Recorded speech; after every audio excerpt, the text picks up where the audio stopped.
Accounting principle के अंदर सबसे पहला था ड्यूअल एंटिटी कॉन्सेप्ट, है ना, या बिजनेस एंटिटी कॉन्सेप्ट, ठीक है, एक ही बात है, या फिर बिजनेस एंटिटी कॉन्सेप्ट। क्या कहलाता है बिजनेस एंटिटी कॉन्सेप्ट? इसके अंदर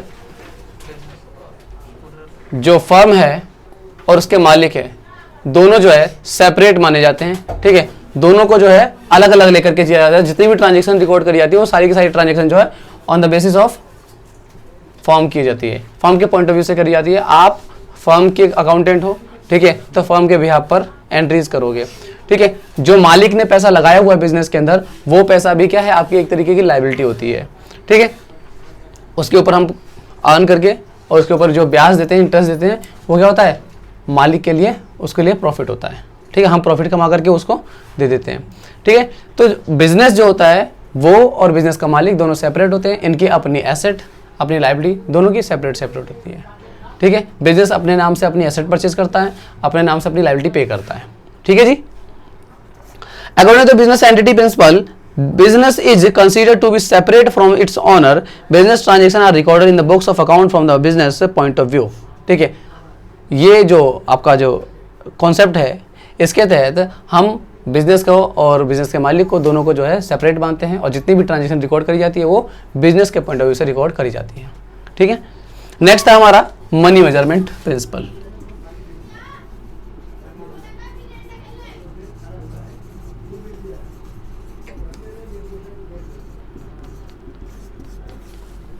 देखो जी, transaction and event that can be measure in money terms are recorded. सिर्फ वो ट्रांजेक्शन जो मनी की फॉर्म में रिकॉर्ड किया, मेजर किया जा सके, सिर्फ उनको रिकॉर्ड किया जाता है, ठीक है।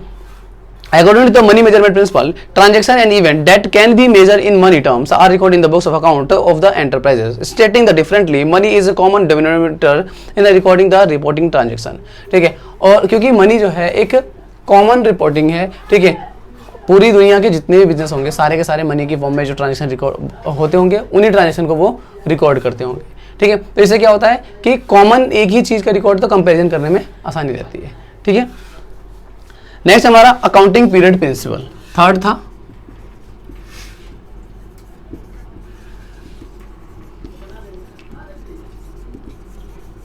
देखो जी, अकाउंटिंग पीरियड प्रिंसिपल क्या कहता है कि आपको आपके फर्म के जितने भी अकाउंट्स हैं वो सारे के सारे अकाउंट्स हैं एक पर्टिकुलर डेट पे क्लोज करने होते हैं। वो डेट हो सकती है 1 जनवरी भी हो सकती है, 31 दिसंबर भी हो सकती है, या फिर 31 मार्च भी हो सकती है, ठीक है। और दोबारा से नेक्स्ट डे से जो है वो दोबारा से अकाउंट्स ओपन करके स्टार्ट किए जाते हैं, ठीक है।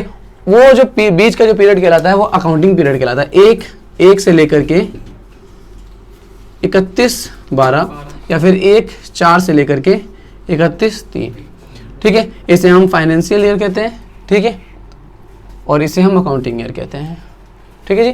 तो अकाउंटिंग ईयर हो सकता है जिस तरीके से भी आप चाहो कर सकते हो, दोनों में से कोई सा भी इस्तेमाल कर सकते हो, बट आपको अपने अकाउंट साल में एक बार क्लोज करने पड़ेंगे और उस डेट तक के आपको फाइनेंशियल रिपोर्ट तैयार करनी होती है, ठीक है। उससे पर्टिकुलर जितने भी ट्रांजेक्शन है उसी ईयर में रिकॉर्ड किए जाएंगे, ठीक है। तो यहाँ पर इससे रिलेटेड एक बैलेंस शीट तैयार हो जाएगी, ठीक है जी, और उसके बाद फिर एक नया ईयर स्टार्ट हो जाएगा यहाँ से लेकर के, तो उससे एक बैलेंस शीट तैयार हो जाएगी। हर साल का इस तरीके से जो है एक पर्टिकुलर पीरियड के बाद आपको सारे अकाउंट्स क्लोज करके और दोबारा से उन अकाउंट को ओपन करना होता है। Life of the business are broken into a small period of 12 month. ये पीरियड कितने मंथ का होता है? 12 मंथ का होता है। पूरी लाइफ को 12 मंथ के छोटे छोटे पीरियड में डिवाइड कर दिया जाता है, ठीक है। Is known as the accounting period. According to the accounting period principle, life of an enterprise is broken into the small period so that its performance measure at a regular interval. इसकी performance को measure किया जा सके। पूरे साल भर में हम लोगों ने कितना काम किया, टोटल सेल कितनी की है, परचेज कितनी की है, जो भी हो टोटल पूरा हम लोग जब फाइनेंशियल रिपोर्ट बनाएंगे पूरे एक 12 महीने का, ठीक है, तो वो क्या कहलाएगा, आपका मेजर करके दिखाएगा कि आपकी कंपनी का क्या परफॉर्मेंस रहा है, ठीक है। नेक्स्ट है हमारा फुल डिस्क्लोजर प्रिंसिपल, फोर्थ, यही तक कराया था ना।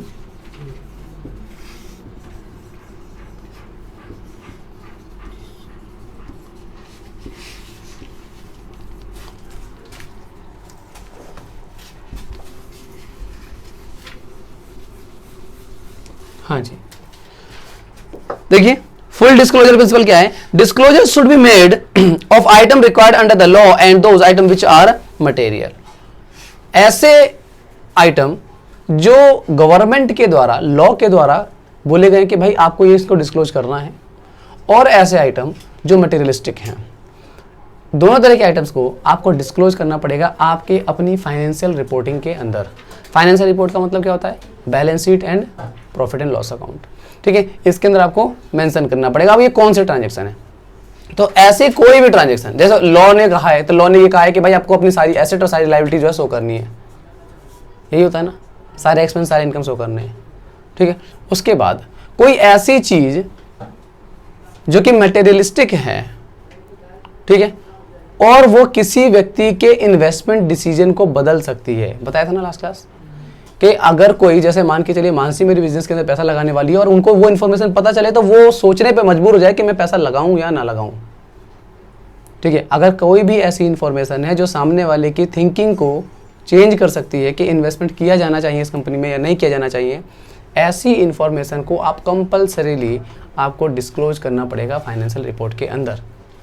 आप किसी को गुमराह नहीं कर सकते, झूठा दिखा नहीं सकते कि आपने कोई इन्फॉर्मेशन छुपा ली और छुपा करके लोगों से इन्वेस्टमेंट करवा लिया, ठीक है।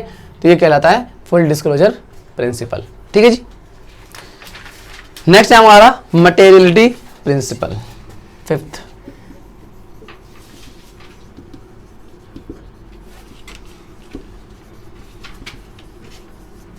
देखो जी, an item or disclosure is a material, it will be influence the decision of the user। Material, अभी मैंने बताया कि मटेरियलिस्टिक आइटम कौन सा, मैंने बोला था ना मटेरियल आइटम और ऑर्डर बाई लॉ। लॉ ने अगर किसी आइटम को बोला हुआ है कि उसको शो करना है तो उसको डिस्क्लोज करना पड़ेगा, और अगर कोई मटेरियलिस्टिक है तो वो मटेरियलिस्टिक की डेफिनेशन के बारे में बात करते हैं। मटेरियलिस्टिक आइटम क्या है? तो ऐसी कोई भी इंफॉर्मेशन जो किसी यूजर की डिसीजन को चेंज करते तो क्या कहलाएगा? मटेरियलिस्टिक आइटम कहलाएगी। अब जैसे मान के चल मटेरियलिस्टिक कैसी हो सकती है, किसी के लिए छोटी हो, किसी के लिए अमाउंट, छोटा अमाउंट का मटेरियल हो जाएगा, किसी के लिए बड़े अमाउंट का वही मटेरियल हो जाएगा। जैसे मान के चलिए हमारी एक कंपनी है और हमने 10 लाख का लोन लिया हुआ है, ठीक है, और वो जो लोन ले रखा है उसको हम सोच रहे हैं कि नहीं शो करें, ऐसा हो सकता है? ये तो लॉ, ये तो खैर लॉ ही बोलता है कि भाई आपको शो करना पड़ेगा लायबिलिटी, तो ठीक है। अब ज़रा समझिए कि हम मीटिंग कराते हैं, हर महीने हमारी कुछ मीटिंग्स होती हैं, और उस मीटिंग के अंदर जो क्लाइंट आते हैं हमारे, उनके लिए होटल्स बुक किए जाते हैं, डिनर कराया जाता है, सब कुछ कराया जाता है, और उसमें हर महीने का हमारा 2 लाख रुपए का खर्चा हो जाता है, ठीक है। एक और फर्म है, वो भी ऐसे ही काम करती है, ठीक है, बट वो मीटिंग्स नहीं कराती है, उसकी मीटिंग जो है नॉर्मली उसके ऑफिस में ही हो जाती है, और उसके हर महीने का 2000 रुपये का खर्चा हो जाता है, चाय पानी नाश्ता वास्ता कराने का खर्चा हो जाता है इतना, ठीक है। दोनों कंपनी का टर्नओवर सेम है। ये वाली कंपनी के लिए 2000 रुपये जो है मैटर नहीं करता। क्यों मैटर नहीं करता? छोटा अमाउंट है, आप सेपरेटली नहीं दिखाओगे, मिसलेनियस में डाल सकते हो, पर अगर आप इसको मिसलेनियस में डाल दोगे तो लोग देख के हैरान हो जाएंगे कि भाई 2 लाख रुपए का मिसलेनियस एक्सपेंडिचर कैसे हो गया। और अगर मंथली 2 लाख है तो साल का 24 लाख रुपए, तो 24 लाख रुपए का मिसलेनियस एक्सपेंडिचर कर रही है कंपनी, ऐसा क्या कर रही है, ठीक है। मतलब कहने का ये है कि अमाउंट अगर छोटा है, आपकी कंपनी के हिसाब से अगर अमाउंट बहुत छोटा है, इग्नोरेबल है, तो वो मटेरियल नहीं है। बट अगर अमाउंट बड़ा है तो उसको आप सेपरेटली दिखाओ कि आपने वो पैसे कहाँ खर्च किए, या फिर वो पैसा कहाँ से आए। अगर आप आ रहे हैं तो आने का दिखाओ, जा रहे हैं तो जाने का दिखाओ, पर आपको सेपरेटली दिखाना पड़ेगा उसको। क्लियर हुआ? ठीक है, मटेरियल समझ में आ गया, मटेरियलिस्ट, ठीक है। मटेरियलिटी प्रिंसिपल क्या कहता है कि कोई ऐसा अमाउंट, ये अमाउंट हर कंपनी के लिए वेरी कर सकता है। अब मान के चलिए कोई एक छोटी दुकान है तो उसके लिए भाई 2000 भी बहुत बड़ी बात है, समझ आई बात। पर कोई अगर बड़ी कंपनी है तो उसके लिए लाखों रुपए भी छोटे अमाउंट है, समझे। देखिए जी, an item material principle refer to the relative importance of an item or event. According to the American Accounting Association, an item should be regarded as a material if there is a reason to believe that knowledge it would be influence the decision of an informed investor. वो कोई भी event material हो सकता है जो जिसके पीछे ये बिलीव करती है कंपनी कि अगर ये इस इंफॉर्मेशन को मैं रिलीज करूं अपनी फाइनेंशियल रिपोर्ट के अंदर तो सामने वाले जो यूजर्स हैं उन यूजर्स के डिसीजन में बदलाव आ सकता है, ठीक है। तो ये इंफॉर्मेशन क्या कहलाएगी? मटेरियल कहलाएगी। वो अमाउंट छोटा भी हो सकता है, बड़ा भी हो सकता है, ठीक है। नेक्स्ट है हमारा प्रूडेंस एंड कंजर्वेटिज्म।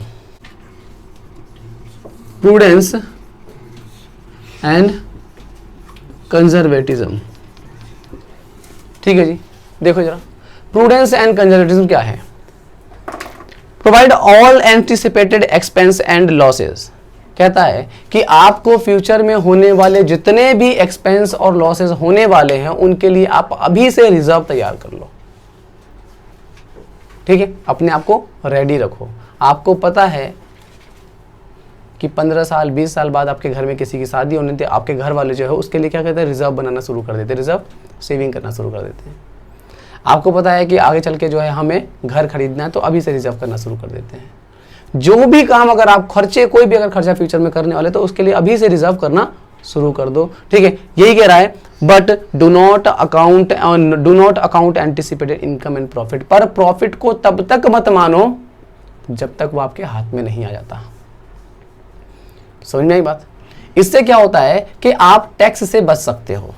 जैसे कि मान के चलिए ये 2022 चल रहा है और 2022 में आपको कोई प्रॉफिट होने वाला था, ठीक है, और कोई इनकम एक्सपेंस होने वाला था। मान के चलिए 1 लाख रुपए का एक्सपेंस होने वाला था, पता नहीं क्या था, वो मशीनरी का, मान के चलिए मशीनरी को ऐसा रहता, मशीनरी खत्म होने वाली है। अब आपने क्या किया, मशीनरी को रिपेयर कराने के लिए एक अलग से रिजर्व बना दिया, उसमें पैसा डालने लग गए थोड़ा थोड़ा निकाल के।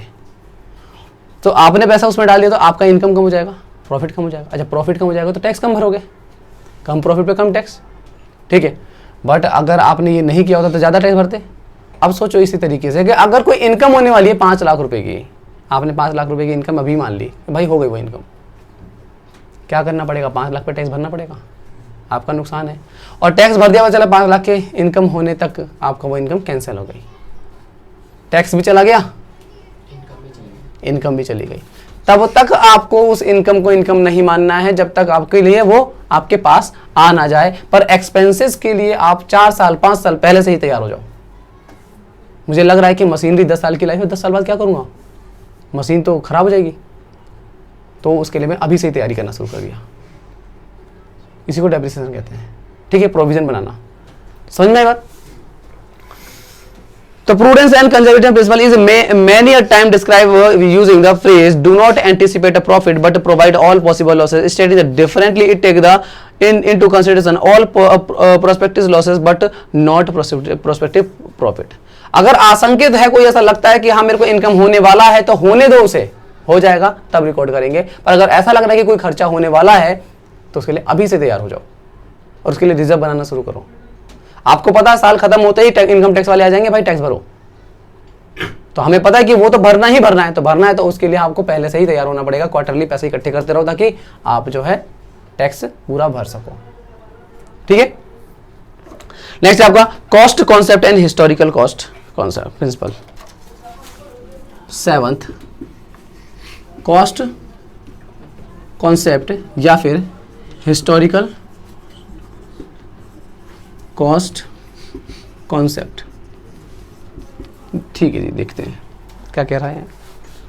According to the cost concept, an asset is recorded in the books of account at the price paid by acquired to it, and the cost is basis for all the subsequent amount of the asset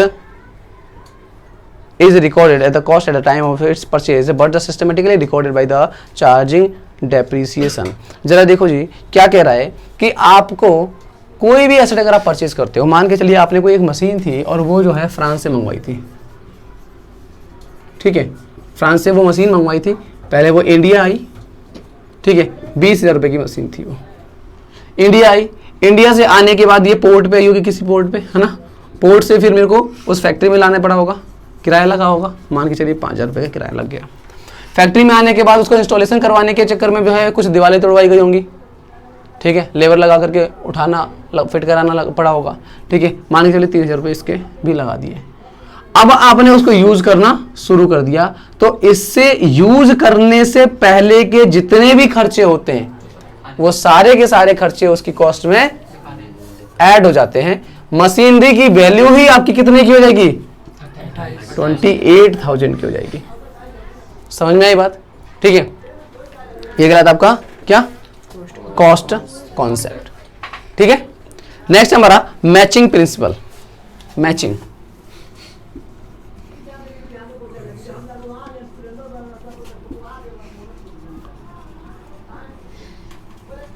देखो जी क्या कहलाता है matching principal, क्या कहता है, expense incurred to earn the revenue should be recognized as an expense in the year revenue is recognized।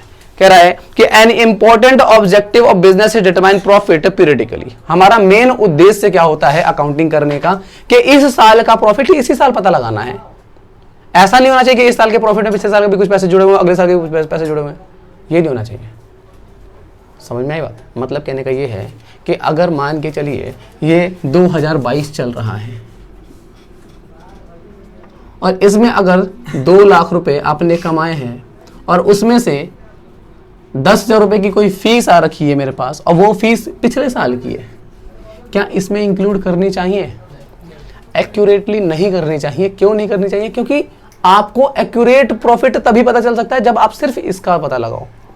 पिछले साल का क्यों ले रहे हो? अगर आपके पास कुछ एडवांस पैसे आ गए हैं, कुछ एडवांस इनकम आ गई है इस वाले साल की 2023 की, तो क्या इसको जोड़ोगे? यहाँ पे नहीं जोड़ोगे। समझ में आई बात? मतलब कहने का क्या है कि ऑब्जेक्ट अकाउंटिंग का पहला ऑब्जेक्टिव तो यही था कि जिस पीरियड में आप चल रहे हो उसी पीरियड का पर्टिकुलर प्रॉफिट पता होना चाहिए आपको। ठीक है, हिसाब तो हर कोई कर देगा, करने के बाद बता देगा भाई आपके पास 5 लाख रुपए पड़े, पर 5 लाख रुपए में से कितना पैसा पिछले साल का, कितना पैसा अगले साल का, मुझे इस साल का बताओ ना हिसाब कितना है, क्योंकि टैक्स तो मैं इस साल पे भरूंगा ना, अगले वाले पे या पिछले वाले पे क्यों भरूंगा मैं? समझ में आई बात? ठीक है, तो रिवेन्यू ऑफ द पीरियड, जिस पीरियड से जो रिवेन्यू जनरेट है उसी पीरियड का जो एक्सपेंस है वो हमेशा मैच करने चाहिए। Two of that period determine correct for the accounting where profit earned by the business during a period can be correctly measured only when the revenue earned during the period is matched with the expenditure incurred to earn the net profit। आप अगर अच्छे से एकदम accurately measure करना चाहते हो इसी year का प्रॉफिट को, तो आप इस ईयर का रिवेन्यू इज इक्वल टू हमेशा प्रॉफिट प्लस एक्सपेंस होना चाहिए। भाई मैंने इतने पैसे खर्च किए और इतना उस पर अर्न प्रॉफिट रखा, दोनों को मिला के कितना आएगा जितने का मैंने माल बेचा? चाहिए आना चाहिए ना। ऐसे समझ लो कि अगर 3 रुपए मेरे को पेन बनाने के खर्चे लगे और 2 रुपए का प्रॉफिट रख रहा हूं तो मैं कमाऊंगा कितना? 5 रुपए का। तो आपका रिवेन्यू जो टोटल सेल है वो इसके बराबर होना चाहिए, कितना? प्रॉफिट प्लस एक्सपेंस के बराबर होना चाहिए। ठीक है, इसे कहते हैं मैचिंग कॉन्सेप्ट। ये वाला साइड और ये वाला साइड मैच करना चाहिए आपका। ठीक है, नेक्स्ट है हमारा ड्यूअल एस्पेक्ट या ड्यूअल प्रिंसिपल। ठीक है, ड्यूअल एस्पेक्ट 9th पॉइंट क्या कहता है? ड्यूअल एस्पेक्ट सिंपल भाषा में समझिए कि भाई ड्यूअल एस्पेक्ट का मतलब होता है 2 जगह रिकॉर्ड करना। ठीक है, एक जगह डेबिट में और एक जगह क्रेडिट में। Cash receive from Shyam, cash account debit to Shyam account, cash account में जाके डेबिट साइड में श्याम के नाम से एंट्री कर दूंगा और श्याम के अकाउंट में जाकर के क्रेडिट साइड में कैश के नाम से एंट्री कर दूंगा, डबल एंट्री हुई। ठीक है ना? तो every transaction enter into has two aspect debit and credit of equal amount. क्या होना चाहिए? इक्वल। जितने से डेबिट करते हैं उतने ही से क्रेडिट करते हैं। ठीक है, ये एक प्रिंसिपल है। ठीक है, according to the dual aspect concept every transaction enter into by an enterprise has two aspect, a debit and a credit equal amount. Simply stated, for every debit there is a credit of equal amount in one or more account।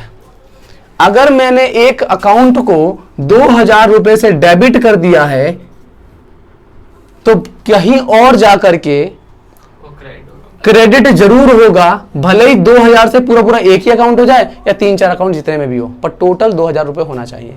Compound entry देखिए ना आपने कि एक तो debit तो 2000 से हो जाता है पर क्रेडिट होने में 2-3 एंट्री हो जाती है। ठीक है ना? इस तरीके की भी हो सकती है। ठीक है, मतलब क्या है, डेबिट और क्रेडिट दोनों इक्वल अमाउंट से होंगे, डबल एंट्री। ठीक है, नेक्स्ट है हमारा रिवेन्यू रिकॉग्निशन। क्या है?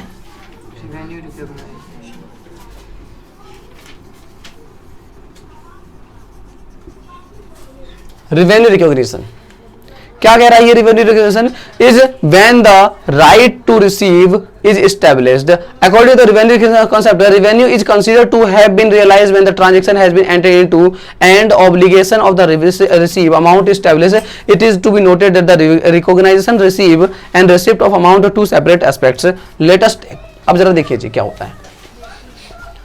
रेवेन्यू रिकॉग्निशन का मतलब क्या है कि जब आपने ट्रांजैक्शन रिकॉर्ड करी या ट्रांजेक्शन में एंटर हुए, उसी समय पर रिवेन्यू कैलकुलेट हो जाता है, अर्निंग कैलकुलेट हो जाती है एक तरीके से।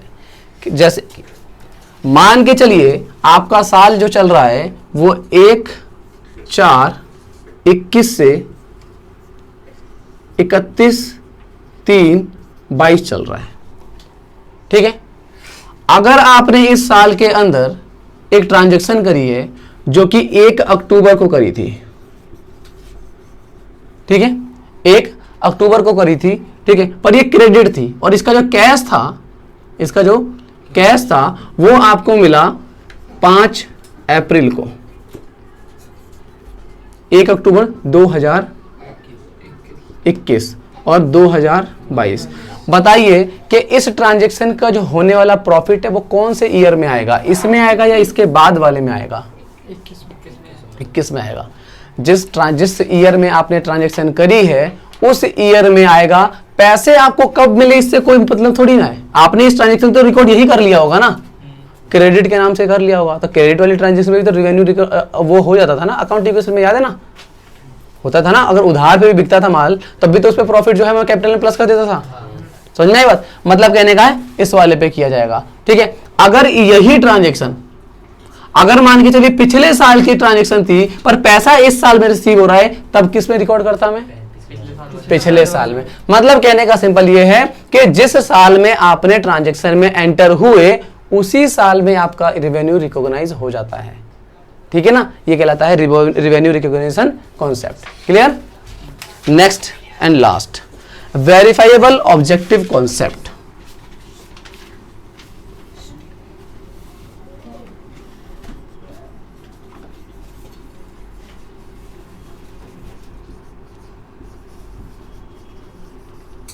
देखो जी, transaction is recorded on the basis of evidence. कोई भी ट्रांजेक्शन अगर आप रिकॉर्ड करने जा रहे हो तो उस ट्रांजेक्शन को रिकॉर्ड करने के लिए उसके पीछे एक एविडेंस का होना जरूरी है। ये प्रिंसिपल कहता है बिना एविडेंस के कोई ट्रांजेक्शन रिकॉर्ड नहीं किए जाएंगे, ठीक है। जब साल कंप्लीट होता है, फाइनेंशियल स्टेटमेंट बनाने की बात आती है और जब उसे सीए ऑडिट करता है तो ऑडिटर आता है आपके यहाँ पे चेक करने के लिए और किसी भी एक ट्रांजेक्शन को उठा करके पूछता है कि इस ट्रांजेक्शन का प्रूफ दे दो, ठीक है। आप क्या करते हो, जैसे मान के चलिए वहां पे लिखा था परचेज ऑफ मशीन दी 20,000 रुपए, तो 20,000 रुपए की मशीन परचेज करी थी, इसके बिल ला करके दिखा दो आप। बिल जो है उसका एविडेंस है, ठीक है। आप जाओगे अलमारी में अपना बिल ढूंढने को, वो बिल ला करके दे दोगे। मतलब कहने का है हर एक छोटी से छोटी ट्रांजेक्शन जो आपने बिजनेस के अंदर रिकॉर्ड कर रखी है उसके पीछे कोई ना कोई एविडेंस का होना जरूरी है, ठीक है। तो एविडेंस के आधार पर ही कोई ट्रांजेक्शन रिकॉर्ड की जाती है। क्लियर है? The verifiable objective concept hold that the accounting should be free from personal bias. Measurement that are based on the verifiable evidence are regarded as the objective. It means all the accounting transactions should be evidence and supported by business document. सारे के सारे transaction कोई अपनी मर्जी से आप record नहीं कर सकते, उसमें पर्सनल बेस हो जाएगा। उसके अंदर पर्सनल बेस मतलब भेदभाव हो जाएगा।